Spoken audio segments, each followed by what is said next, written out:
Hello, I'm Brandon. I am the curator of this Day of Talks, the Game Career Seminar, and I like to end things with a little mini postmortem roundup thing. It's been a tradition, and it's usually pretty fun. I want to, of course, remind everyone, fill out your evaluation forms when you get them, silence your phones, and so what we're going to do is 3 postmortems, one AAA, which will be Middle-earth: Shadow of War, and then one student game postmortem, which will be Ideal Meal, which has these giant ingredients you see here. And then lastly will be a kind of more established indie, shall we say, title from in Accounting Plus. So let's just go ahead and start with Tim Stanton Davis right here. Shadow of War.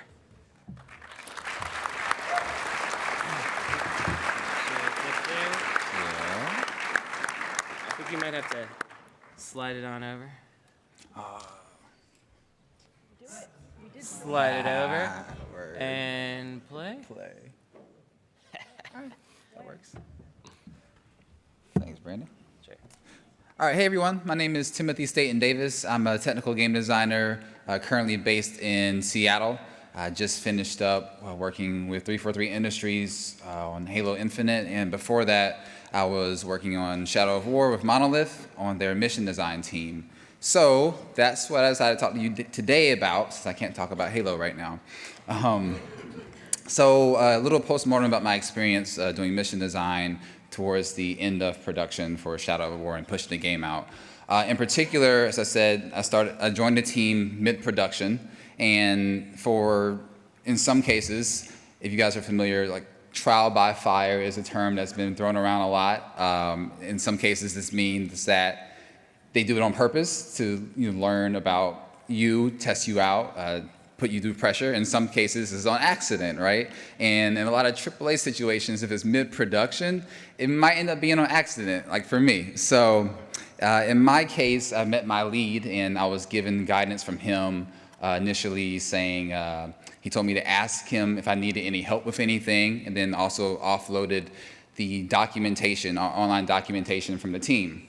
And being this my first AAA project, I kind of made the mistake of thinking that these resources were going to be enough to do 100% great performance on the team, and that wasn't really the case because even though these are good resources, he's still just one person to ask questions about. And so what happened was that in my on-ramping period of 2 months, for example, I kind of failed to gain a really good grasp of the core game design concepts behind Shadow of War. I think in particular, it took me multiple months to really understand how my design team, which is the mission design team, connected with all the various other parts of our design. So you have your camera systems, you have your interactable asset creations, you have the giant database that we use to handle everything and get assets from.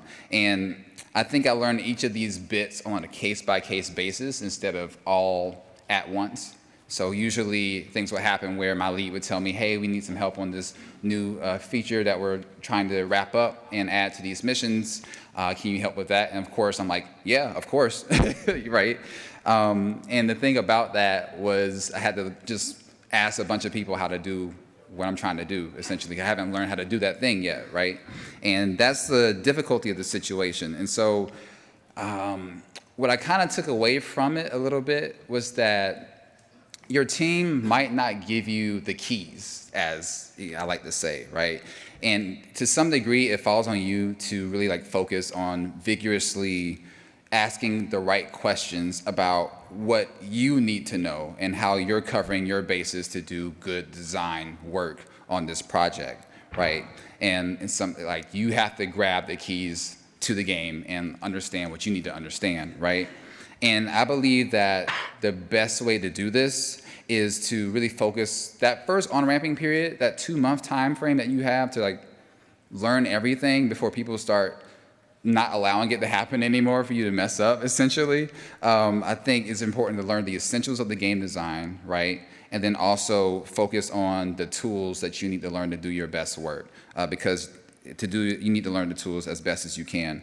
The second thing that I really took away was that you need to really focus on making connections with the aspects of the design that connect to yours. So the other teams that actually you end up working with, you need to learn who those teams are, art, sound, the camera team, for example, for me, right? And talk to the people who know stuff on these teams, who are going to be the people that you can actually work with and ask these questions. Because what it really comes down to is a little bit, you don't want to bug your lead every time you have a thing to talk about and like ask about, right? You want some other people to kind of offload those questions to spread that knowledge a little bit around. So just put these up on it. But really, once you kind of get a grasp of those kinds of things, I think you can really knock it out the park.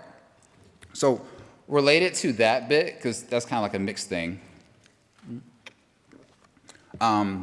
joining the mission design team in particular is a kind of a very a unique part from other design teams on for us. And so there's a good thing that we experienced, and that was we had to craft our missions for multiple play styles for our game. In Shadow of War, there's a lot of missions, and they take place in similar areas throughout the mission world. And so when I joined, because it's mid-production, this also meant that the spaces that we were designing for, the levels, the assets, the core design features, right? All those things were set in stone. And most of the spaces I worked in, they also were set in stone in terms of the art and the layout. So in some places, they say like it's art complete, which usually means it's not going to, undergo any more adjustments, or hopefully won't undergo any more adjustments. And I have some things about that too. But what this meant was that I joined the team and I had to ask myself, okay, what should I do to create good content and good gameplay in this space, right? What do I need to worry about? And so, of course, this is my first AAA project, right? My first open world action RPG project, okay? So then I'm thinking, all right, let me look at the space. I know what's good gameplay for Shadow of Mordor. I've played our prototypes for Shadow of War, so there's things that I can incorporate. So I decided to start off first by looking at the level and the spaces, like what is in this level design? What have they done in these spaces? And then upon analyzing that, what I came to the conclusion was that each of our spaces that we had have been made and designed in a way already that understood our core gameplay metrics, essentially. So what I pull up right here is a short little part, like a little camp area in Saragost, which is like a very snowy part, a little difficult for players later in the game. And what's unique about this space that's basically similar around all of our spaces is that it features different gameplay stuff, right? So there's tight ropes that allow players to navigate along verticality and do stealth, right?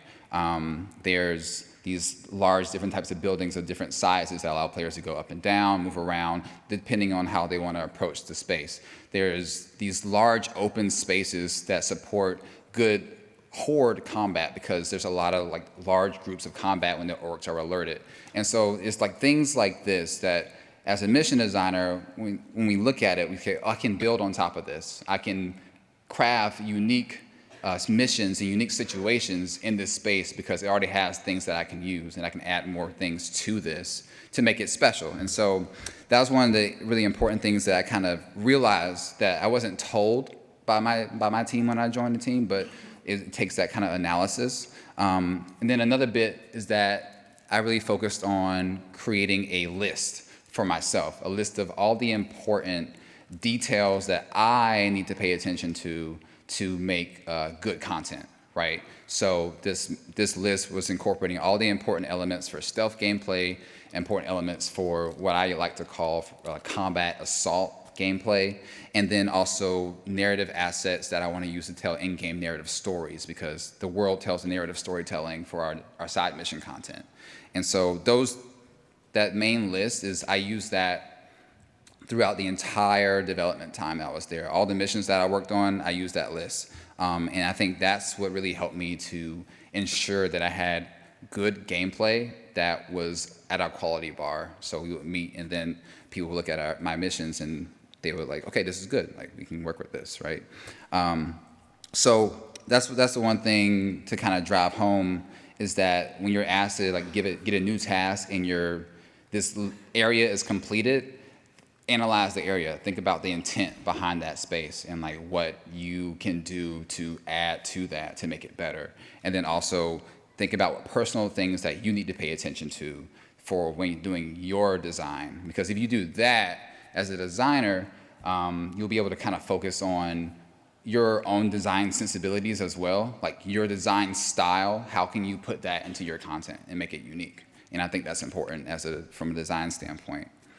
So that was a good experience, right? And then with the amount of missions we did in Shadow of War, especially the amount of side missions, it was a lot of experience and a little bit of time to get it all in, because you're really coming in hot in a lot of cases. So for us, each of our core design team had a weekly review meeting, right? A lot of people have like the daily review meetings and such. And so for us, we had ours weekly because there's a lot of stuff going on. And we would look at mission variety, uniqueness, the Nemesis system, how it played into what it's doing, the orc interactions, if a mission is fun, right? Those kinds of things. And what was particularly difficult about this is that Shadow of War and this Nemesis missions, there's 5 regions on this map that the player will go to. And that ended up totaling around, 170 Nemesis missions or so, which is a ton of stuff. And there's probably about 2 or 3 of us mission designers making mission content. So in about a year or so, it was pretty hectic. And one of the things that we did is we had these 1 hour long weekly review sessions, right? And we'd have multiple people come in and give their content, and we'd look at it. There's a lot of different things running in parallel from what we were looking at for our content. So, for example, for me, we would have our meeting on Wednesday. I'd finish maybe 3 missions by Wednesday, right? We maybe look at 2 missions, and then other people's content for the rest of that hour. And that's cool. We got a review, but that also means my other mission didn't get looked at, and it has to get looked at eventually. So that goes in the stack. And then we never catch up on that stack until way later. So it just keeps building and building a big backlog of missions from me and other designers, right? And it's hard because you make content, you want to get it looked at, you want to get it approved, and you got to move on to the next thing because there's no time to just sit and wait. Not on a big project like that especially. So what I decided to start doing from this experience was I understood that I needed to gather feedback outside of like our reviews. Like our official reviews, that's not enough. So it was like you kind of got to decide to like who cares about your content, who on your team has good insights, who on your team is playing through your content, and then grab them whenever you can once you finish some stuff. It's like, hey, take a look at this. Like, come through, give me some feedback. What do you think? And really get unofficial feedback from your team before these review sessions, so you can kind of like, okay, this is good. Like, people like this. This is good. Okay, we'll look at this next week, but I'm gonna move on, right? And I think that's really an important thing to kind of try to do, is get feedback whenever you can on your content from your team, because no one's going to do it for you and no one's going to vouch for you. So that's just what you have to kind of take into that perspective. Another difficult thing that I ran into was related to the collaboration, like cross-team collaboration, right? There's 200 plus people on our project.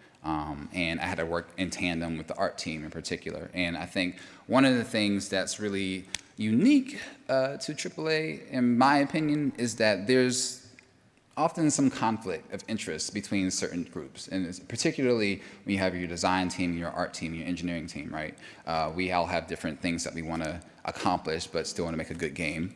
And we were no exception. So I recall some moments when I would create a mission, I would add AI, I would add patrols and those kinds of things, and it will be, checked off, this is good. Then a couple weeks later, I get a message from QA saying that this mission doesn't have any AI, there's no combat. And like, what are you talking about? So I go to the engine, check it out, and I find that the art team had changed the space a little bit. They had modified the terrain.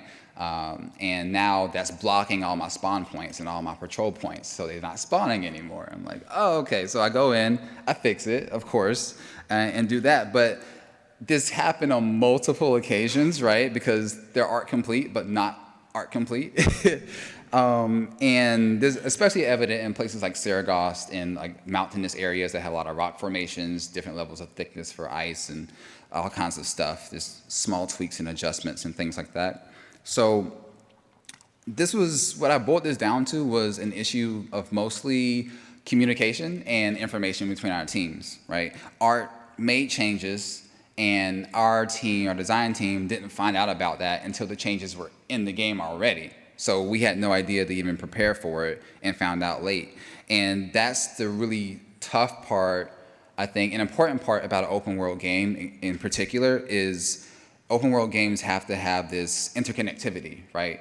You change one part of the design and it has sweeping changes over a lot of other parts as well. And this also trickles back down to your dev team, right?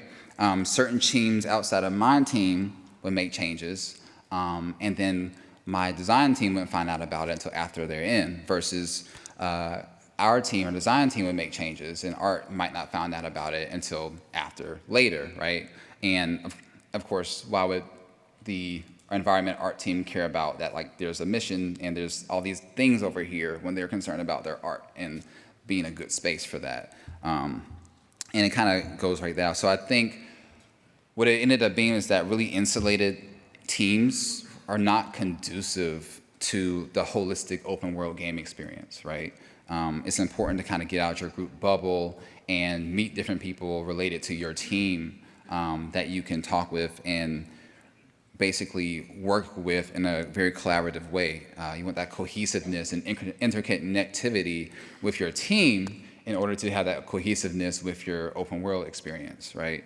And I think one last bit about this in particular that I want to drive is that if you are experiencing these kind of difficulties on your team, know some people that are struggling with this kind of thing, and just not really sure what's going on, I would say the first step is to talk with your producer about it, and figure out what these issues are and explain why you're feeling that way, and talk about basically ideas on how to improve communication between these teams. Because usually what it comes down to is like us that are, if you're not a lead, if you're not someone that's overarching that team, you might not be feeling that heat, that pressure, that problem, right? And your other team members might be experiencing that issue.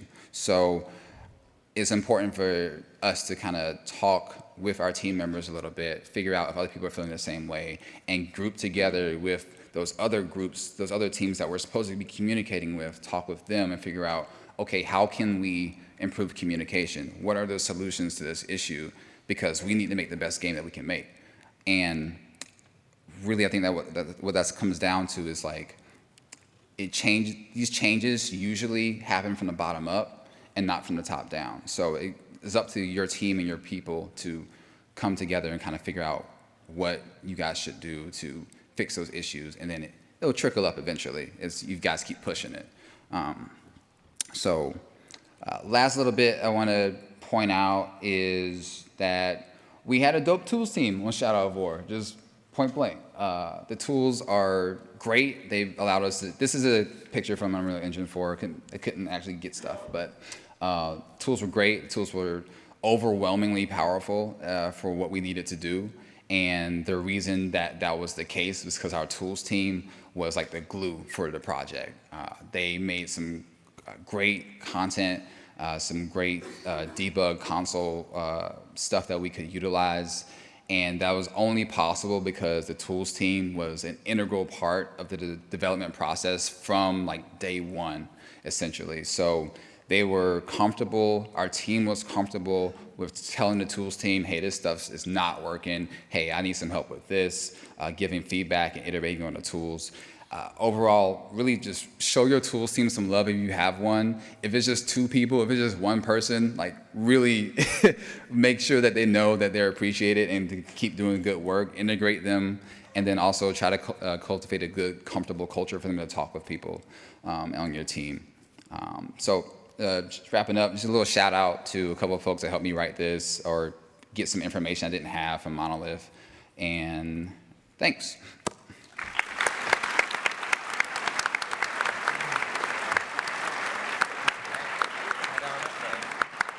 Yeah, you can just go.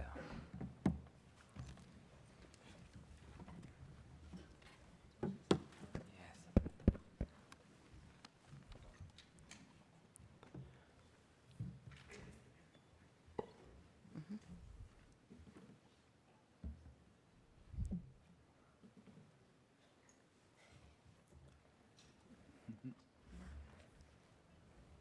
Oh, it's opening twice now.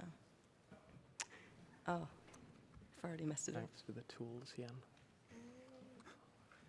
Yay. All right. The only guy. Awesome. Can everybody hear me? Yes. Awesome. This is my first time speaking at GDC, so I'm a little bit nervous. But my name is Kai, and this is Milo, and we are the Ideal Meal team.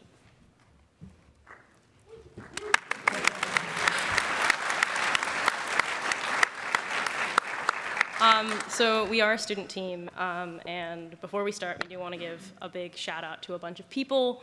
USC Games, Indiecade, Brandon for being awesome, game heads, and specifically we want to give a shout out to Nicholas Rausch, who's our producer, who couldn't make it here today, but we wouldn't have been able to do it without him. We are students, so we are still learning, and we are at a point now where we've started making games, we've started putting them out in the world, but we make mistakes. So take everything we say with a grain of salt, but we think we did a really good job with Ideal Meal. So here we go. So I know, first of all, hi, I'm Milo. I'm sure a few of you have heard of Ideal Meal before, but for those of you who haven't, Ideal Meal is a cooperative field game all about making a giant bowl of ramen. Everyone gets a giant pair of chopsticks, and you work together to pick up giant ramen ingredients and prepare them according to a recipe. So an example of this would be if you and your teammates are holding up a giant fried egg, Kai or myself might ask you to spin around in a circle 3 times without dropping it in order to prepare it according to our recipe and make the perfect bowl of ramen. So we started working on this game for a class, and we continued development on it for a few months after. I would say the game reached its final form after about 5 months of working on it. And then from there, we took most of 2018 to market the game and do a full festival run, showing at places, many different places, including, but not limited to, USC Games Expo, GDC last year with Mild Rumpus, at Indiecade, and then at E3, thanks to Indiecade. We also ran a social media campaign at this time and established ourselves on multiple social media platforms, including Twitter, Instagram, and Facebook. Follow us at Biggest Noodles. And we also got some attention from the press. I also want to point out really quick, Milo's the one that does all the social media, and we have a lot of content, and it's actually really amazing. Thank you. You've got some really good skills with it. Wow, my heart. With all of this in mind, we've come a really long way, so what did we learn from it? The first thing was sticking to our design pillars and designing with intent. When you're working on a class project, they usually give you some guidelines. And we started designing with the idea of a game that was eye-catching and whimsical. And in that, we took time to go back to those design pillars at every single stage. So when we were designing the actual ramen bowl itself, we wanted bright, bold colors. When we were designing the shrimp and the other ingredients, we wanted to make them large and eye-catching in a way that brought people in and made people excited. And you can see the game is really cool to photograph. People really like taking pictures of it because it's so bright and so childish and exciting. When people go and are at an event that we are at, they can't just walk past our game because they see this huge red ramen bowl and they're like, what is that? Can I play with it? Is it a game? Is it an installation? Do I win a prize? And so we really wanted to create a game that evoked that sense of enchantment and questioning. And so when people play the game, we generally get crowds of people that would come in and just watch. We had a lot of people that became audience. And so when we were designing, we realized we had to design for not just the players playing the game, but the audience watching. So that became a really big part of the presentation of the game. We actually moderate each game and give out these recipes for people to achieve. And so we want to make it so that people can have a fun time even if they're just an audience member. That you don't have to wait in a line, you don't have to queue. You get to enjoy the game every single time it's played, even if you're not the one playing it. And even when the game is done, people want to still keep interacting with it. People want to take pictures. And so part of that was creating a game that was photographable, creating a game with solid hashtags and a solid social media presence. We wanted to make a game that people would want to talk about with their friends, that friends that didn't get to go to events could see on social media and say, next time I want to be at that event, next time I want to play Ideal Meal. So another important thing we learned as a field game is that your audience is everything. We could have done a festival run, but if no one cared about our game and wanted to play it, if we didn't know how to market the game to people, then we wouldn't have gotten any attention or gotten anywhere. So knowing your audience is key for pitching and marketing. Make sure you explore every demographic. When we were still developing Ideal Meal, the bulk of our playtesters were college students due to convenience and proximity, of course. But after that, when we were in the initial marketing stages of Ideal Meal, we truly explored every demographic we could think of. We thought about marketing the game to families, specifically like stay-at-home moms who wanted something to do with their kids. We thought about marketing it as a sort of business retreat experience that could bring people in the workplace closer together. Kai created a series of delightful graphics to demonstrate what it would be like to experience Ideal Meal as each of these demographics, and we use these as testing images and pitching to each of these audiences. So it was really difficult for us to understand in the beginning who our audience was, especially when we were showing at so many different expos. We would get anybody from like 7-year-old children who can barely pick up our chopsticks to like 50, 60-year-old people who played our game and had a good time. So it was like, who do we market to? Because we can't cater to everyone. Who is our target audience? This changed as we started to understand what this was and grew an identity as time went on, and we showed at more expos. We stopped looking at who we were trying to market towards with all of our like custom graphics and different ideas of demographics, and we looked at who came up to the game naturally on their own volition. And when we realized that this demographic was right in front of us, just like people our age, young adults who wanted to take photos with aesthetic pieces of food and just pick up giant chopsticks and be goofy, it affected our entire run.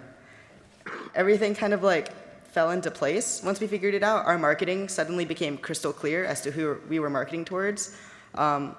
We were able to angle our expo applications in a very specific way, and we were able to draw from our own experiences as college students to like talk about this game with people our age who just happens to be our target audience. We even made like an entire documentary at one point about our experiences with this game, and we're able to draw from the common universality of being someone who's young and just wants to do something fun to give it heart. So like I said, we've been working on this game for a while. So what worked with it? One of the biggest things we found was organization is like so important. When I was working with Kai to make this talk last night, I was able to pull from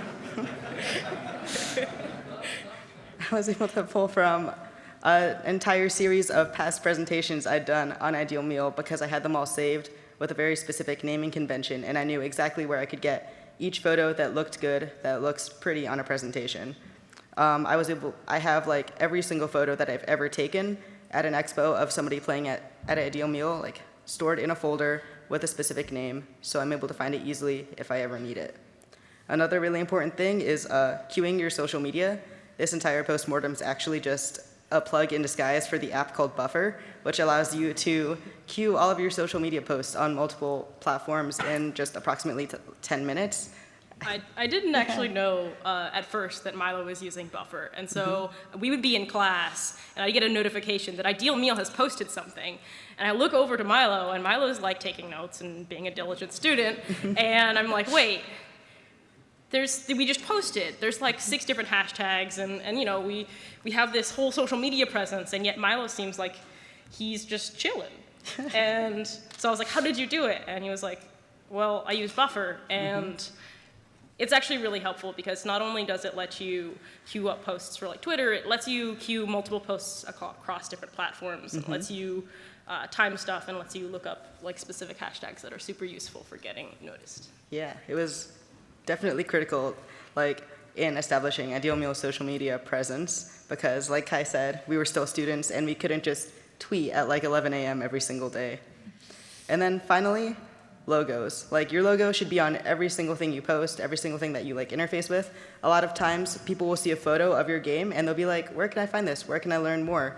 And for Ideal Meal, we were always able to trace it back to ourselves because Kai designed us a super recognizable logo that you can see in the upper right-hand corner of all of our slides. And it's like eye-catching and distinctive and connects to our game because of the red of our bowl, while not being too distracting in each of our images. Awesome. Moving on to what didn't work or didn't work so well. We are students and neither of us have cars, and this game originated in LA. So one of the biggest problems that we had was travel. It's a physical game, so you're carrying like 6 ingredients and all the parts for a bowl and like all the other supplies that you need to demo a game like this. And it was a lot more time consuming. We would have times where we would have to budget in an extra 3 or 4 hours just for transportation and setup. And making sure that we had that time was definitely a learning experience. We also had a lot of social media, and while that was really great, it was really exhausting. We had like a Flickr at some point. Also, apologies to everyone that was ever on our mailing list. We never actually sent an email out. The last takeaway for Ideal Meal for us was really working on a game that we loved and making sure that we stayed passionate about it. This game started out as a class assignment, and oftentimes when something is an assignment, you just do it as good as you can get it done in the amount of time you have, and you don't necessarily have the passion because you're forced to work on it. And if we hadn't been passionate about Ideal Meal, we wouldn't have taken it past the class. We wouldn't have asked our professors how to submit it to expos or festivals. We wouldn't have driven 6+ hours from LA with a bunch of ramen ingredients in our trunk if we hadn't really genuinely loved this game. So make sure that you love the things that you're working on. And that's Ideal Meal. Thank you all so much for coming out to hear us.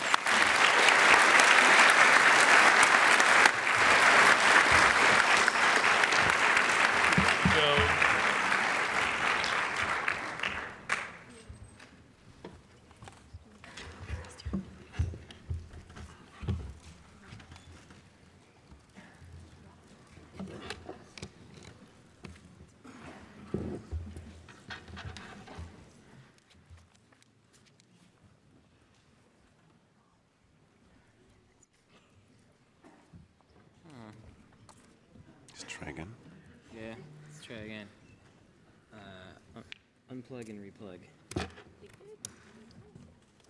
So how are we doing?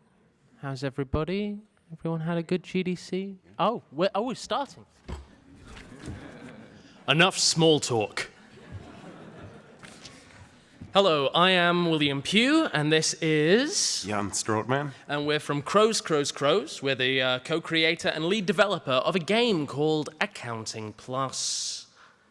Do I press space? Oh, right arrow. So first, a quick rundown.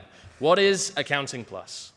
Accounting Plus is a nightmare adventure comedy game set in and experienced with virtual reality. You begin your life in a simple accountant's office. However, after putting on a malfunctioning VR headset, you end up going on an adventure through many different layers of VR, inside VR, inside VR. You set a forest on fire, you join a gang of animals, you kill the king, and you just have a great fun time with everybody. I co-created this game with Crow's art director and personal friend Dominic Johan, and Rick and Morty creator and personal fiend Justin Roiland back in 2016. So this game actually started off as a prototype, and like most games do. What am I saying? And it was made in a week-long game jam in LA. In the Rick and Morty offices, actually. And we showed it to a few people, we polished it up, and we released it for free on Steam in October 2016. As a free VR game, released around the time big companies were shoving millions into VR, it got a lot of attention with 500,000 downloads on Steam up to this point, making us a wonderful $0 because we made it free. I'm going to pass you over. Yeah, so I'm going to take on from here. I want to tell you what happened from then. In early 2017, Sony showed some interest in the commercial version of accounting for the PSVR platform. And that is when I got on board with Crows, and development of Accounting Plus started. Later in 2017, we released that game for PSVR. And in mid-2018, released the game for other VR platforms such as Oculus and HTC Vive. We supported the game with small to medium-sized content updates until early 2019, and that's where we are now. The most challenging time, or the most intense time of this project was the whole year of 2017. That was when we set up an office, got to know each other face-to-face, and also shipped the game. Because before, there was no office, and no one really had seen each other in person before, or at least I didn't. And here's some pictures from that time. So That's not me. So we worked on version 1.0 of the game until December, and then we launched. Hi, it's me again. The game launched on PSVR in December 19th, 2017. We made back our mid-six-figure budget in just over a month. The launch was successful, but one pain point that we had for the release were people lacking clarity on how much content in the game was new and how much was available in some form in the original free version. Once you release content for free, people don't care about it anymore, and they cease to see any value in it. We announced people on Steam do. We announced it.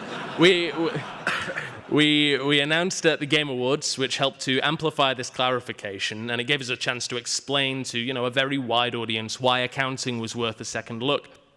But after we did that, we kind of realized we had another problem. Another issue that we found was that our traditional focus on press and influencer outreach didn't look like it was going to work to achieve the sales that we wanted to get. Basically, for our previous PC titles, it was very easy to market directly to people who could open up Steam in a few seconds and buy your game. However, if you send someone an email with your PSVR video game launch trailer in it, then they've got to open it, they've got to go onto your website, find out where it is, they've got to shut down their computer or put away their phone, go to their PlayStation, log into the PS Store, search for your game by spelling it out character by character, and only then can they actually buy your game. So, talking to press, Rock Paper Shotgun, Kotaku, sending out emails to people who had played our previous PC games. Like, even though we're reaching a large amount of people, and that's enough to make like a standard PC game kind of work financially, that wasn't going to work for VR. So our solution to this problem was to focus. Our solution to focus was for this problem was to focus on platform relations. we've got a small team, about 7 people, but we work to get storefront featuring whenever possible by attending platform-specific events such as PSX, doing as much as possible to collaborate with Sony for the PSVR launch, and just, working on, once the game had come out, we would work on coordinating sales and updates to just make sure that we were securing featuring, because we found that was the best way, most effective way to reach the people who could actually play our game. Back to you, Jan. Yeah, I get to do the cool part of what went right and what went wrong with the project. And I'm going to start with the good things that went right. And the first thing is, we kind of made a funny game. From the reviews and feedback we got so far, people are having great fun. Accounting is not a classic puzzle game. All the solutions are pretty nonsensical.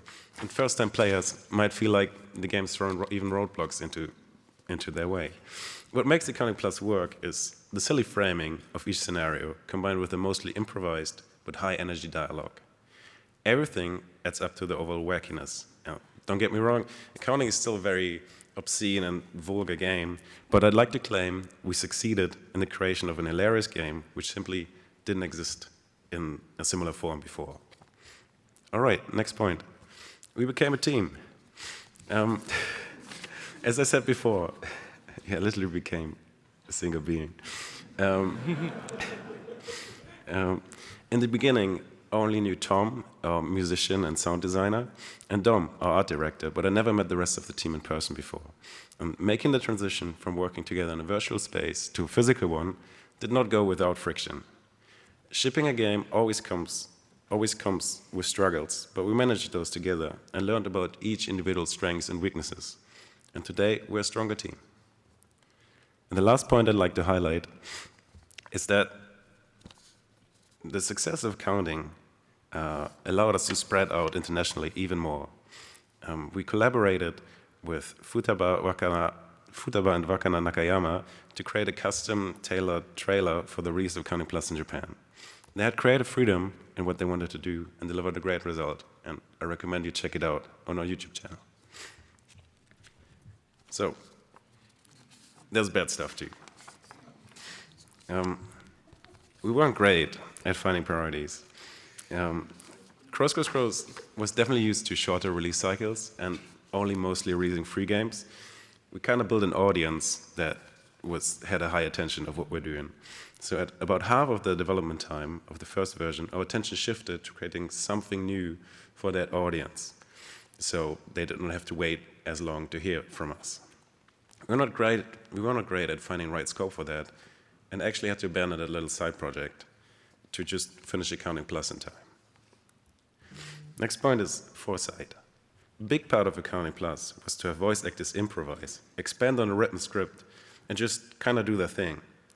Instead of cutting the dialogue down, a lot of the extra stuff was kept and combined all the dialogue was over 6 hours long. This increased the effort to transcribe and time subtitles. With an average playtime of about 90 minutes, I personally believe it would have been fine to cut the dialogue to about half of what it currently is in the game. Another point, we weren't too smart about launching. Our goal was to release the game before Christmas in early December 2017. Compared to other distribution platforms, there are many more quality checks present on the PlayStation Store. We still had our goal of launching before Christmas. However, we should have hit those quality checks with a more minimum viable product, and then go through the quicker patch process to avoid some extra stress. And the last point, we kind of hit the ceiling of our tools. Accounting levels are pretty simple. There's a bunch of triggers and there's a bunch of sequenced events, and that's it. But as we added more and more content, level designers wanted to do something more, and in the end we had branching levels, alternative levels, levels reacting to what you did in a level before, and that kind of ramped up our testing time, and testing just became more unfun, and we kind of just brute forced our way through it. And it's clear now that for our next titles we need to invest more time to have great collaboration between level designers, artists, and everyone in the team. Okay, here's the wrap-up. Accounting Plus has been a uniquely shaped project for us. It's something that grew out of a desire to play and to experiment in a new medium, but it's also been a base for the foundation of a physical studio. It's been a 4-day game jam and a multi-platform 2-year SAG-AFTRA project in 9 different languages. Work for the past few years for me has felt a bit like playing Accounting Plus. I'm stressed out in a strange place that I don't understand, being yelled at and under immense time pressure to put out fires and do things I either don't know how to do or things I am entirely incapable of. The only difference I can see is that in real life, a significant amount of my time has been spent actually doing accounting. It's not been a perfect project, but I don't think any project is, and to say that it was all laughs and smiles and funny Rick and Morty jokes would only make me complicit in this myth. The pains of bad development planning and life balance are still there, no matter how lighthearted or silly the game you're working on is.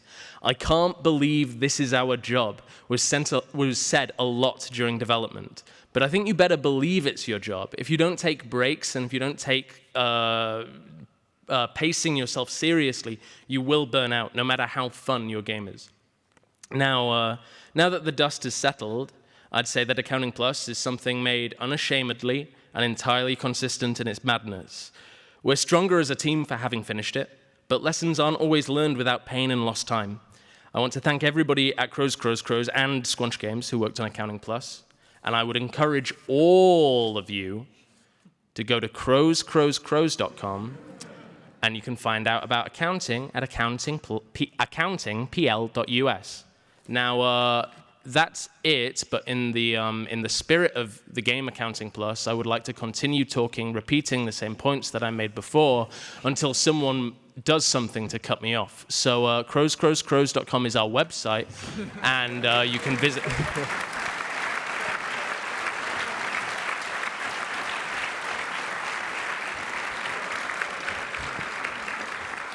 All right, so we have 10 minutes left. If anybody would like to ask questions of our lovely panelists, you can come up to those microphones right there. And I'll just start off by asking, as a student making a physical game, did you have any idea of how you might ever make money off of that? Or was that not, or was it mostly like, let's do it for social media prowess and upping our status as developers in general? Is it unopened? No? You get those on?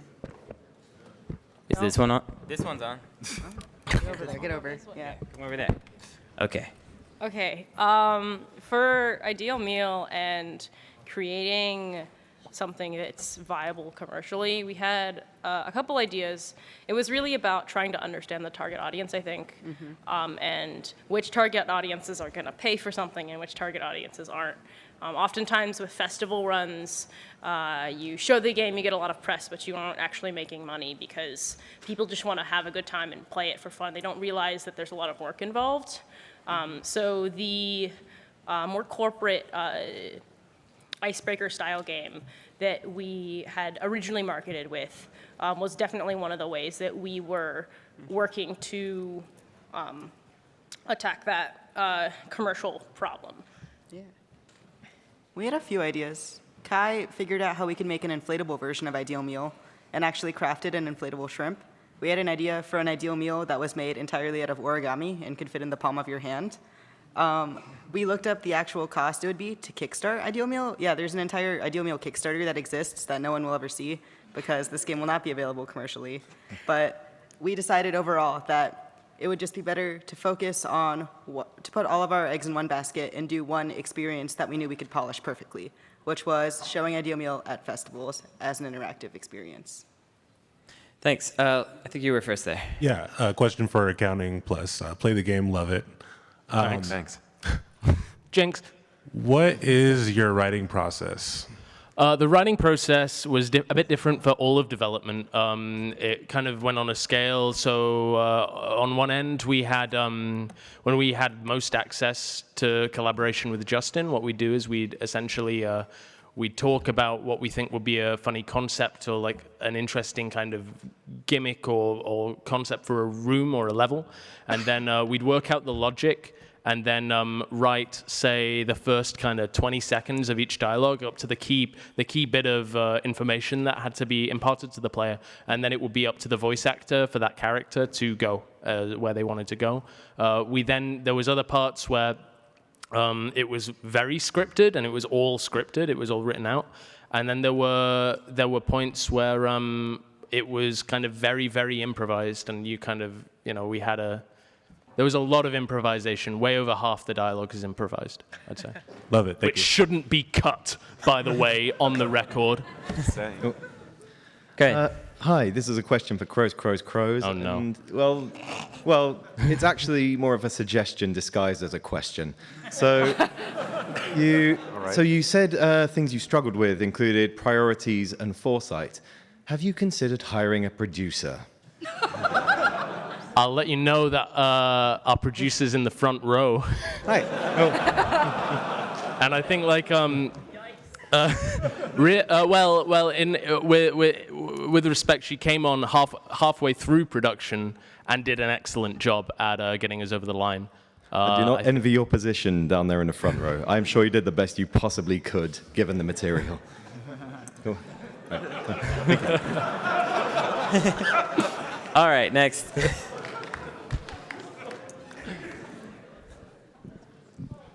I have a weird question. I just want to ask about the secret zoo level. Have you guys as a game designer, have you tried to control the conversation or because I'm a student, I study alternate reality game. I study about that. I'm just really interested in the whole thing and the argument, the fight, and everything. What do you think about people? Fighting about it? Do you try to control it, the conversation? Are you worried about that, or? So for reference for everybody, the Secret Zoo level is a level hidden in our game Accounting Plus that is yet to be found by anyone. And there's a lot of fierce debate online about where it is, how you get there, if you can get there, and who's responsible for for the thousands of hours people have put into searching for it, and if we should. I think that this is a really good question, and I think you could spend an hour answering that. I think really we try and keep an eye. We saw someone who was going to buy a plane ticket to fly out to somewhere. We keep an eye on it, and someone was going to buy a plane ticket to fly somewhere that had absolutely nothing there. And so we did contact that person. We said, "Hey, don't buy this plane ticket. You're not gonna find anything there." But apart from instances like that, we kind of it's better to not comment on it, I think. Thank you. I have another one for Accounting Plus. You guys mentioned localization across a bunch of different languages. What are some challenges you guys ran into doing that, and how did you guys kind of get around those challenges? So, biggest challenge with localization was that we kind of wanted to solve subtitles and subtitle timing at the same time. And we introduced a bunch of tech to do that pretty late in the game. And with all the dialogue in there, the system we had in place wasn't ready for the sheer length of the dialogue that was there. There was takes that were just 6 minutes long, and we figured out kind of how to transcribe and analyze and have the timings be auto set. So someone had to do it all manually. What is that answering? It was. Oh, sorry, go. Did you end up, you said you did a lot of it manually. Did you have any tools that you used initially that, were great but just didn't quite meet the length of the task, or was there really nothing out there for you? We went with a simple Google Sheet. Okay. And that was kind of also a bit a try. It was too much dialogue to fit it all in there. And we weren't really handing out the right format for every translator to put that in. And those two things combined made it a bit more difficult than it should have been. And we're smart about that now. All right, thank you. Okay, I think you're next, yeah. Yeah, I have a question for William. So you talked about assets breaking the gameplay. I wonder if you found a definitive solution for that, like freezing the assets at one point or keeping track of which assets changed. Did I talk about this? Oh, sorry. Timothy? Yeah, sorry. Okay. Oh, you're talking about art assets breaking gameplay in particular? Yeah. Okay. So the artists change the assets, and then the enemies can spawn, for example. And Right. From what I understood from like our collaboration tech and just like cross collaboration talking and all that, there was nothing set up in particular, at least from that we could see on my team and the engineering side of, what major things had been updated and changed and modified.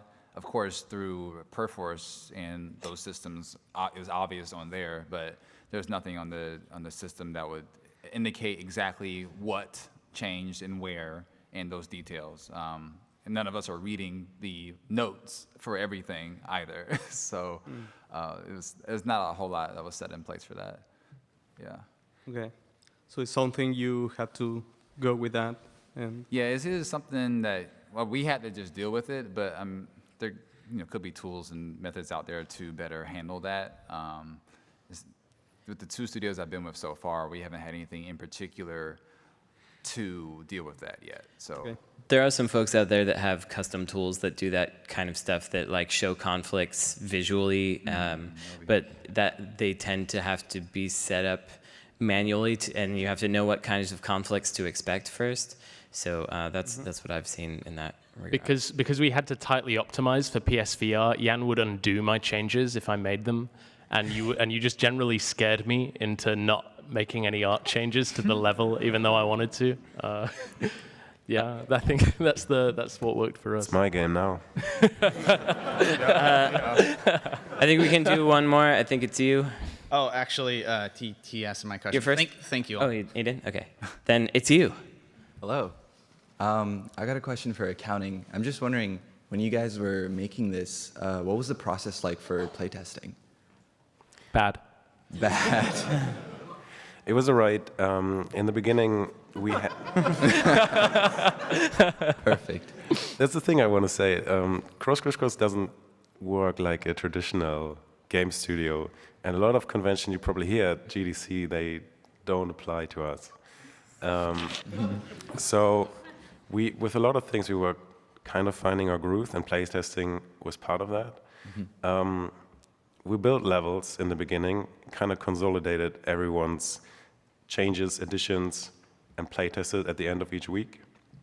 The project got bigger and bigger, and instead of doing a playtest every week, those times they went apart a little bit, until at the end of 2017, when the first version got released, it was kind of just, let's play it over and over again, make sure everything's smooth. And like I said in the talk, it wasn't the best approach. A thing I'm thinking about, since our games tend to be more simple, automated testing, we're super qualified for that, we're super valid for that, and it's the thing I want to introduce. To just have, because we're a small team, to just have the team be on the creative side all the time and not waste too much time with testing. Yeah, so we tested ourselves, spent a lot of time on that. All right. Perfect, thank you. Okay, that's it. Thank you all for coming. This is the last session of GDC, so GDC is over. Give yourselves a round of applause for that.